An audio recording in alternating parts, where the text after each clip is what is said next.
Welcome back, everybody, to this episode of World Class Nerd. I am joined by Paul Davis. Say hello, Paul. Hello, hello, hello. And Paul and I are joined by Heather Lamb. Hello. There we go. All right, so this is part 2 of our Expanse Season 5 special, and also we're going to talk about Wandavision Episode 5, which was another big one. Let's dive into the Expanse and how this played out. We didn't talk too much last time about things in the prison and the prison break for Amos and Peaches, because we wanted to kind of hold that back for this week. You're a fan of Tiny, am I right, Paul? Oh yes, I thought Tiny did a superb job. Not a one-dimensional character at all. Very an intellectual, a gentleman, conversationalist. He could run his pie hole. But I enjoyed his 15 minutes of fame that he had on the show. It was good. Yeah. I have to say the whole prison break sequence, the escape from the prison, and the trek through Baltimore was surprisingly good, because it wasn't anything to do with space, but pretty cool, character action focused on Amos and Peaches, and I enjoyed that whole sequence. Heather, what did you think? Was that a good addition, even though it wasn't in space? Oh, I thought so. I thought it really developed Amos a little bit more, made him a little more well-rounded.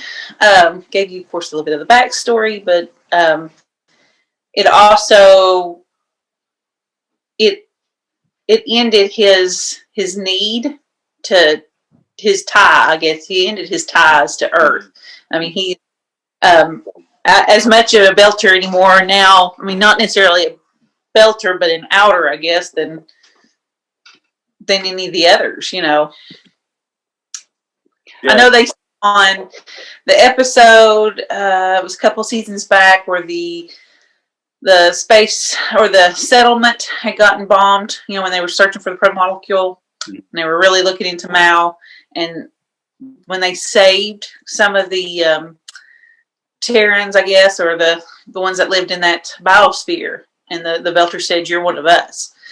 I feel like right now Amos is just like that. He has no ties to Earth or any desire, I think, to go back.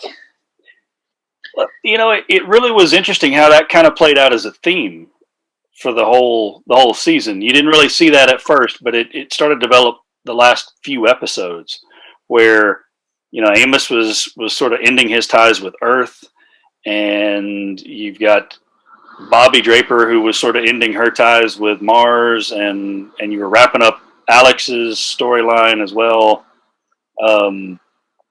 Everybody's ties were all cut, and that they really pulled that together beautifully in the final episode, when Avasarala is looking around at him and points out that the crew of the Rossi is kind of that's the future, that's the way to beat the belt, right? Yeah, that's the encompassing group of everybody getting along, all the groups united. And I don't consider Amos as a belter, but like you said, an outer. His home is the Rocinante. His home is on the ship. That's his allegiance now. No place else is home but there. Yeah. Let's talk about Naomi and her. So, yet to be seen, I guess, if she was really successful at all with turning her son Philip's, allegiance from Marco or not. But after she left and ends up on the ship that's set as a trap for the Rocinante, that whole thing was just brutal, and you felt every moment of her trying to survive. Heather, I know you were really agonizing through that whole thing. But you were also praising her acting skills for that. Oh, I'm gonna tell you what I was. She made you feel it. Uh, she just, I mean, you were in there with her.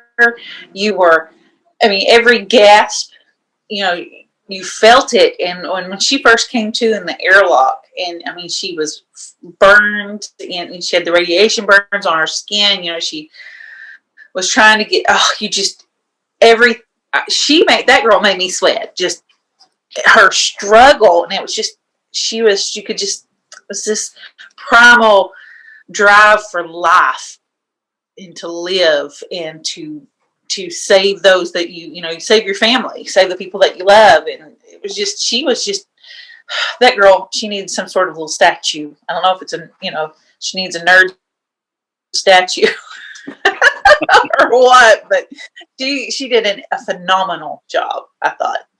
Yeah, absolutely. That you felt like you said, you were with her. I mean, it was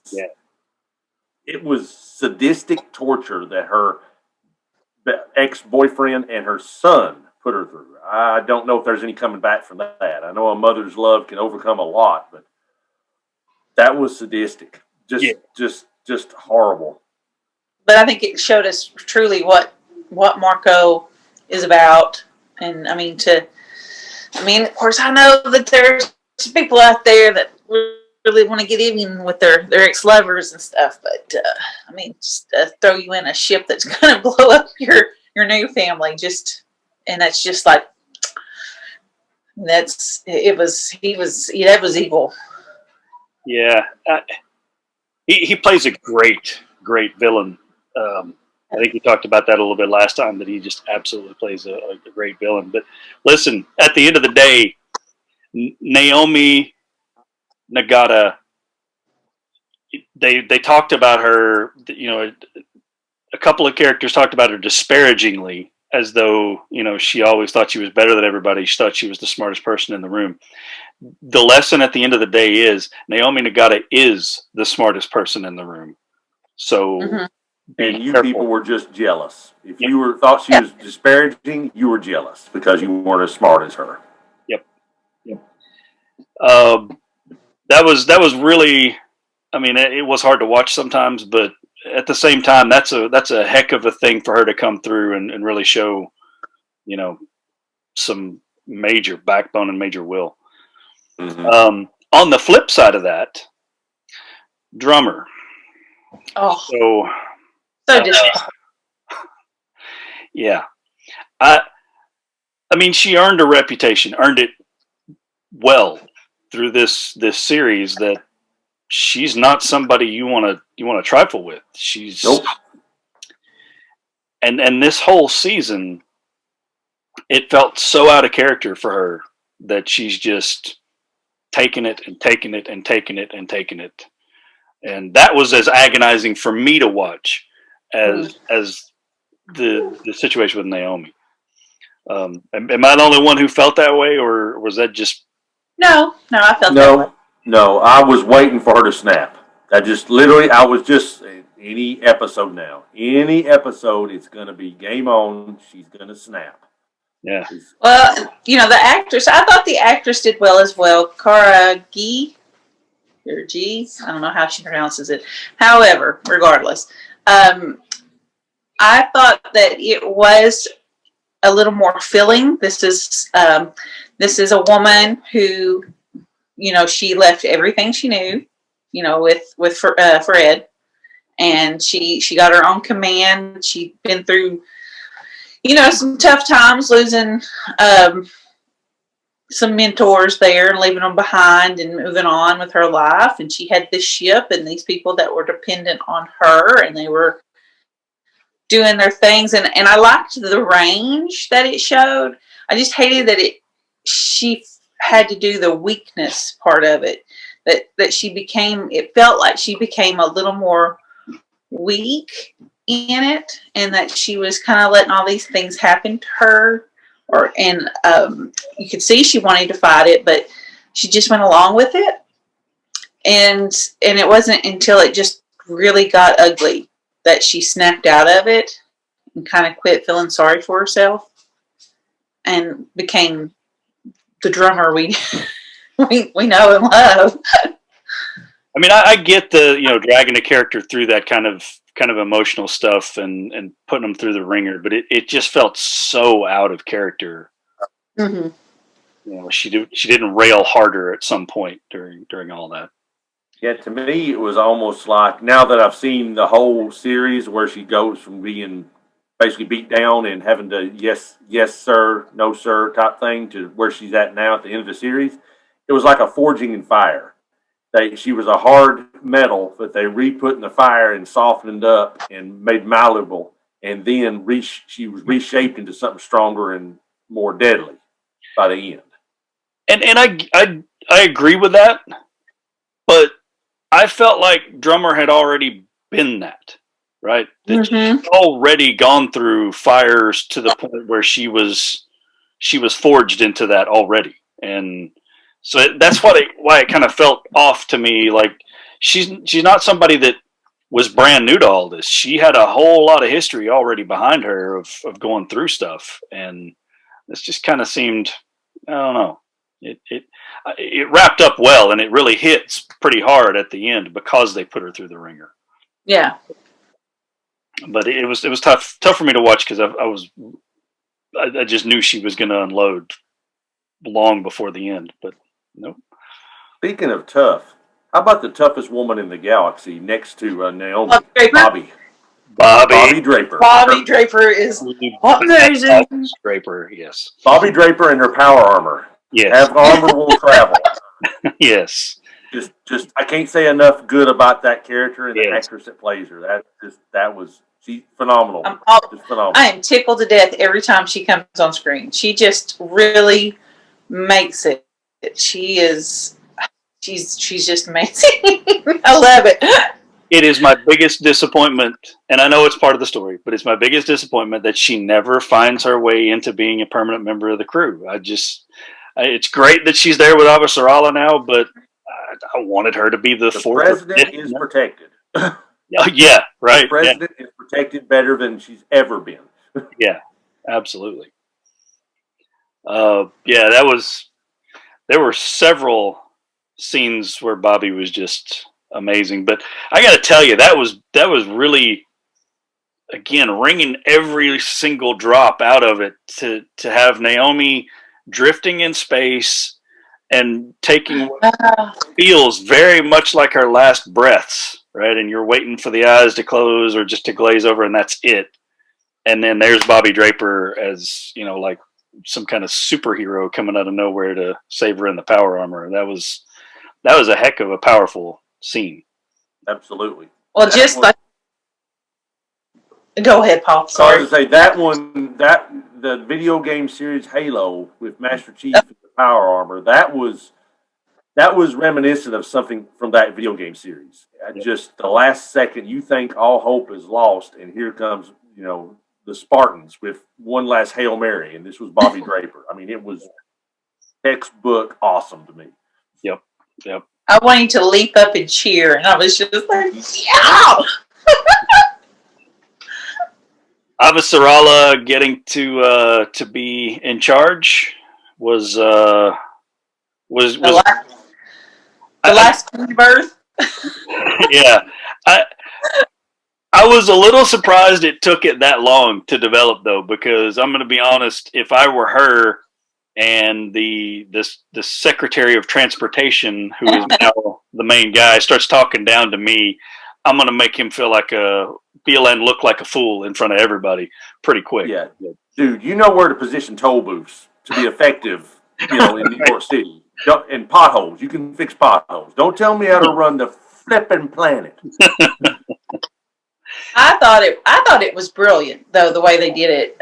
In that it showed really, again, a lot of character development. I mean, she had just been through this really rough, emotional thing, starting with, when her and her husband basically separated, and, she sent her child and grandchildren back to Earth, her only child.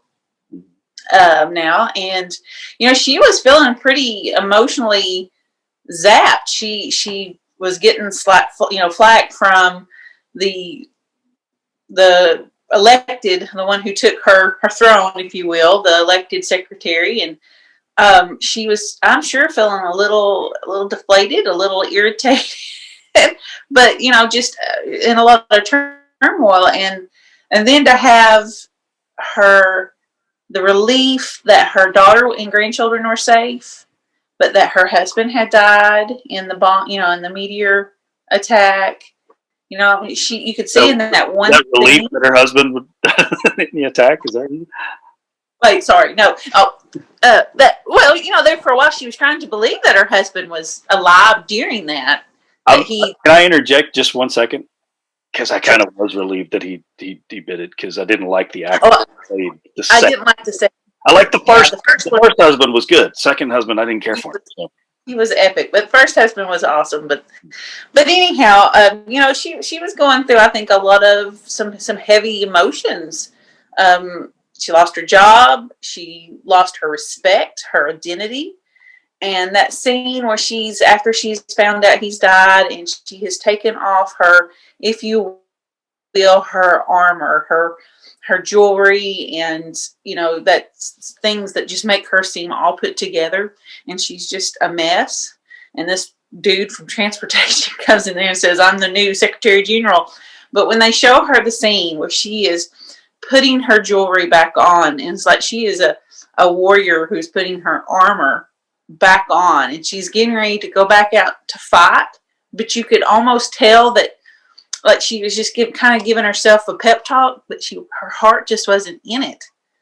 And I think that's kind of what she was dealing with when she kind of let him get away with some of his stupidity, was that she's still just kind of bummed. But then at the end, you can tell that we've got the old one back. She's back in it. She's ready to fight. She's got her people around her. So I think we're going to see the warrior is back. So let's address the shock twist, the unexpected death. Spoilers. This is just spoiler alert. Yeah, we spoiled the crap out of all of it by this point, but major spoiler here. Just stop listening. Yeah. This next part hurt me, just to be honest. This next spoiler that we're about to reveal hurt me, because I really love this character. This you know what this was, right? This felt very much like I'm a Leaf on the Wind, right? This was Wash. It was a hell of a ride. Dying all of a sudden in the Firefly movie Serenity. This was a hell of a ride, he said, and then he's gone. And as soon as he said that, I was just like, no. Yeah.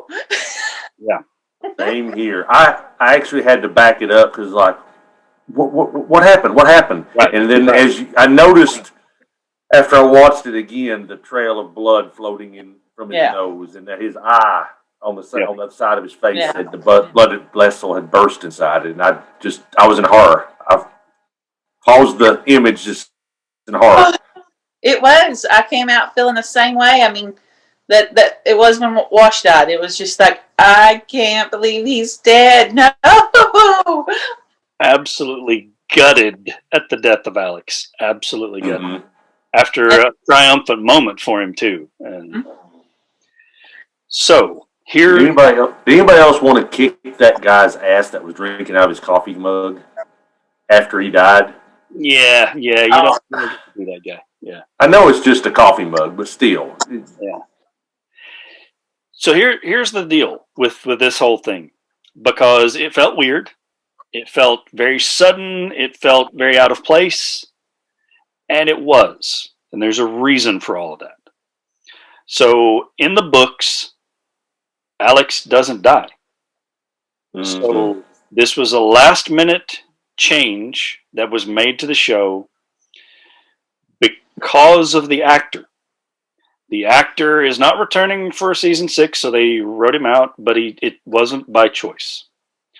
So, and I'm not going to spend a lot of time on this, but I am going to put it out there because I know there's people that are really wondering what in the world happened, and I want to give some kind of information on it. So the Cass Anvar, who played Alex, was accused by a large amount of women over the summer of sexual misconduct, and the studio production company had an independent investigation done. They never formally announced their findings, as far as I know, but clearly they were troubled enough by what came out, or by the fact that they had to do this investigation, that he was cut from the series, and they gave kind of a rush ending to his story arc. So that's the behind the curtain deal with why Alex had a sudden death. I wondered why Bobby Draper didn't want to sit on the saddle bar with him. She knew something. No, ain't no way I'm sitting with you, cowboy. I tried to tap dance very carefully around all that, and Paul goes straight for the joke, and I would have it no other way, Paul. That is you being. Hey, if you're gonna do the crime, you gotta take. You got to be expected to be made fun of. Well, look, I don't know. Total speculation. I don't know anything about the reality of what happened. I don't know if he's guilty, if he's not guilty. I don't know, but I know this. I know that Dominique Tipper was very active on Twitter. Cass Anvar was very active on Twitter. Wes Chatham, who plays Amos, was very active on Twitter. We even interacted with Dominique Tipper a few times on the World Class Nerd Twitter account, which it's nerd points for us. But she left Twitter very quickly after this stuff came out, and there was a statement released on her behalf and from Wes Chatham that it didn't say anything specific, but it sort of leaned in the direction of supporting the victims. So take that with a massive grain of salt, but that maybe tells you a little something about the reality of this. So, keep it professional, people. Keep it right. I mean, it's unfortunate because it ended a character that we all really, really thought a lot of and had a lot invested in. But also, is there a chance that this whole thing might have played a part in the fact that the show is ending after season 6 instead of continuing on? There's plenty more material. Yeah, they could have totally left the path and took a HBO Game of Thrones kind of my own, writing their own version of the ending. Yeah. I mean, continuing the series, but it's just kind of a bummer. I mean, it bums the fans out. It bums, I'm sure the people that are involved in production of it, of course, the victims or alleged victims, and I hope this bums him out. Yeah, whatever case may be. Just a bad situation all the way around. Nobody has a warm and fuzzy about this. For such an amazing show, and for it to be clouded now in, this kind of thing is really that's too bad. Mm-hmm. Very unfortunate. So season 6, I guess we get all-out war between what's left of the Inners and Marco and Aros. I got to be honest with you, folks. I understood that he took the ring gates, but as far as that last sequence, I have no idea what happened there. I don't know what that was showing us. Anybody? Are you talking about the new Martian colony or whatever? The new Mars? I mean, I got a feeling it was like new Mars.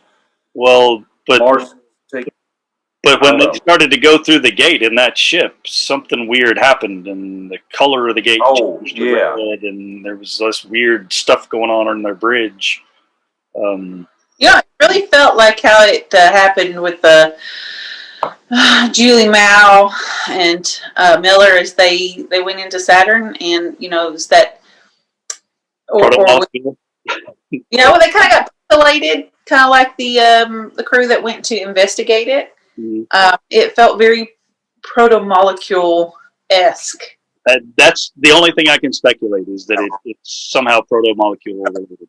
So it was weird. It's kind of cool. Makes me wonder what season 6 is going to look like. Probably a lot of proto-molecule activating a lot of stuff and bad things. Yeah. I feel a lot of bad things are coming. Yeah. So that's our coverage of season 5 of The Expanse. All in all, this was an unexpected season. It went in directions I didn't think it was going to go, but it was fantastic. It was full of massive, oh my gosh, moments that made your eyes bug out of your head, and some that made you just, drained after they happened.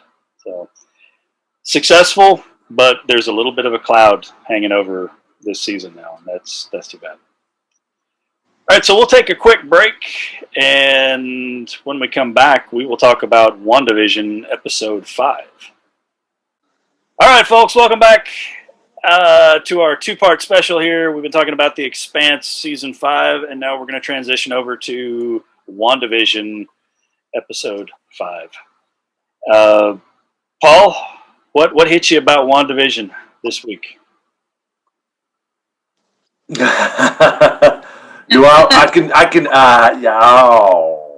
boy, I could jump straight to the end. I feel like they're introducing the X-Men to the Marvel Universe through WandaVision. Yeah. Well, boy, that was just wow. So here's the recap. Again, spoilers all over the place, so just expect that, guys.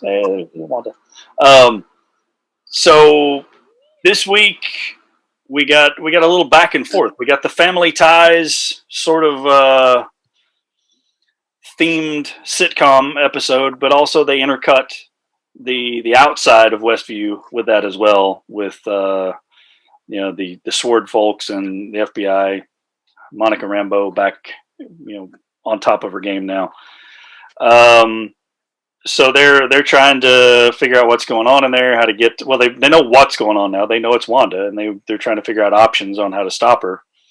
And meanwhile, Vision is increasingly growing suspicious of what's going on and gets some direct intervention as well. Eventually, to the point of he confronts Wanda, and they have a little bit of a nose-to-nose showdown there before somebody comes knocking on the door. And so the line was great. They recast Pietro?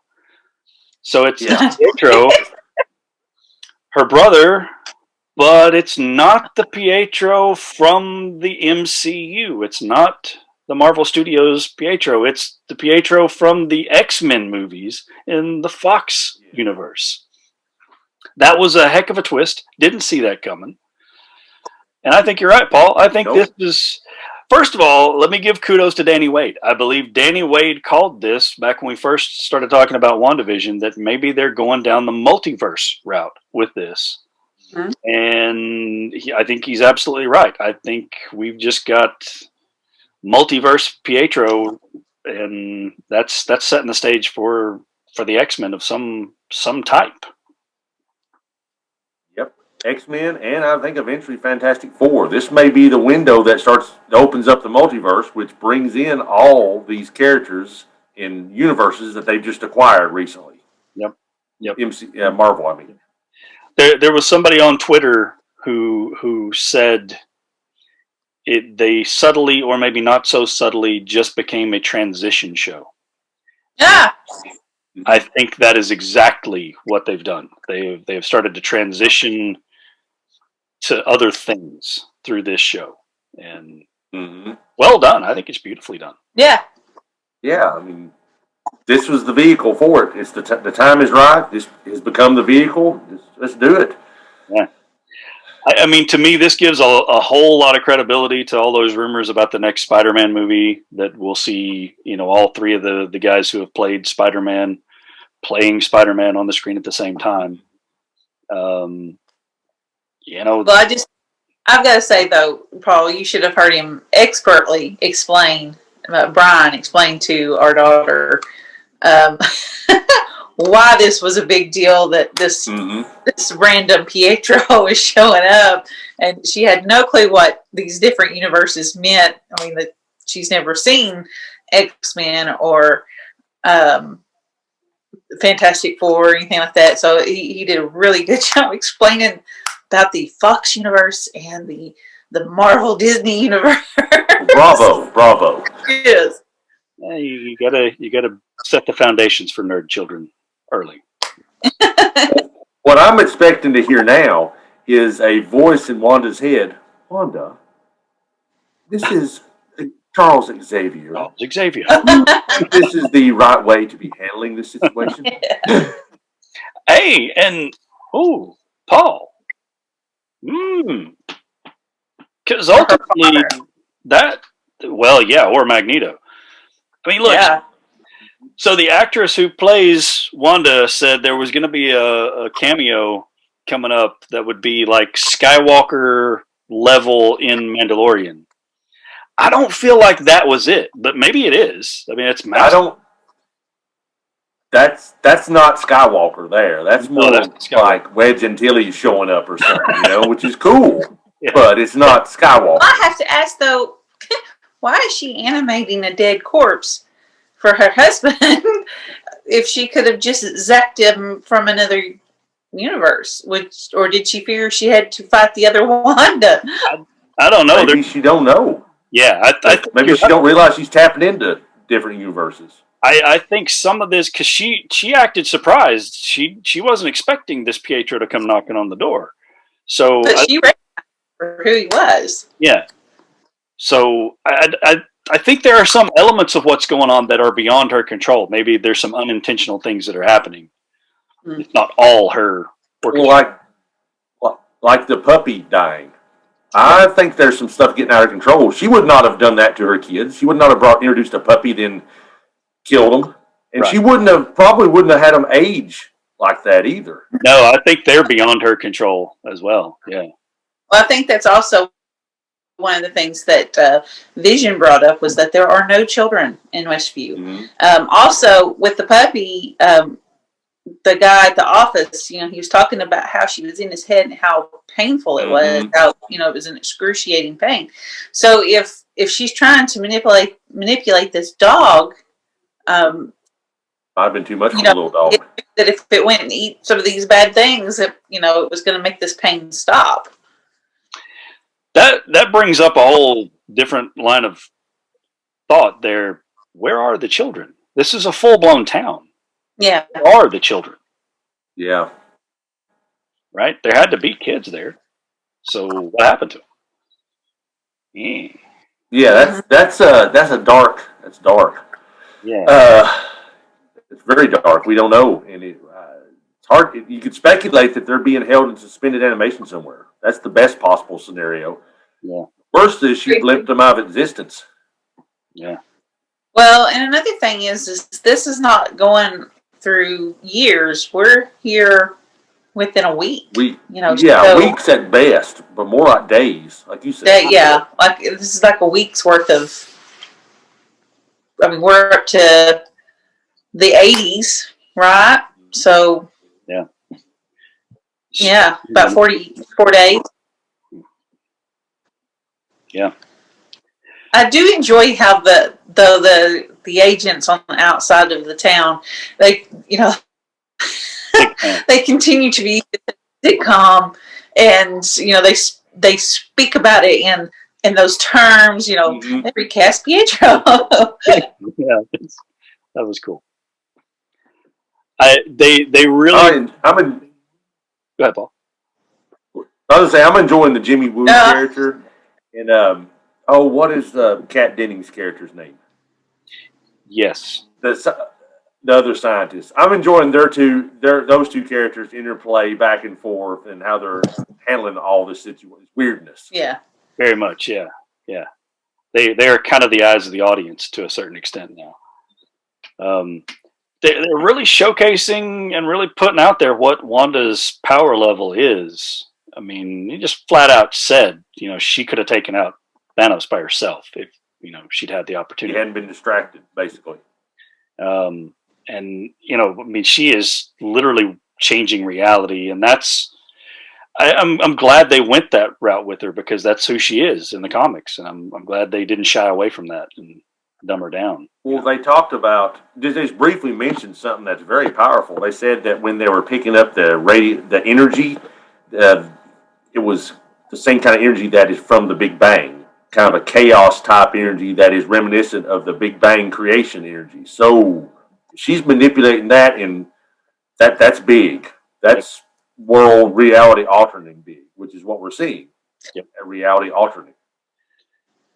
So this was another big episode. This had some big ramifications for the show moving forward. Maybe big ramifications for the entire Marvel Cinematic Universe moving forward. Next week, I have no idea what to expect next week, but I expect fireworks again next week. And this show is just continuing to get bigger and better in my eyes. I'm looking forward to it. Guys, that's going to take about all of our time because, hey, it's Super Bowl Sunday as we're recording this, folks. And believe it or not, some nerds are going to watch the football game. So, The commercials. I mean, come on. It's all for But folks, we'll be back midweek with a special episode where we talk about the new show on Sci-Fi, Resident Alien, and we'll be joined by Jill Davis. So look forward to that. And this is the crew from World Class Nerd signing out for now.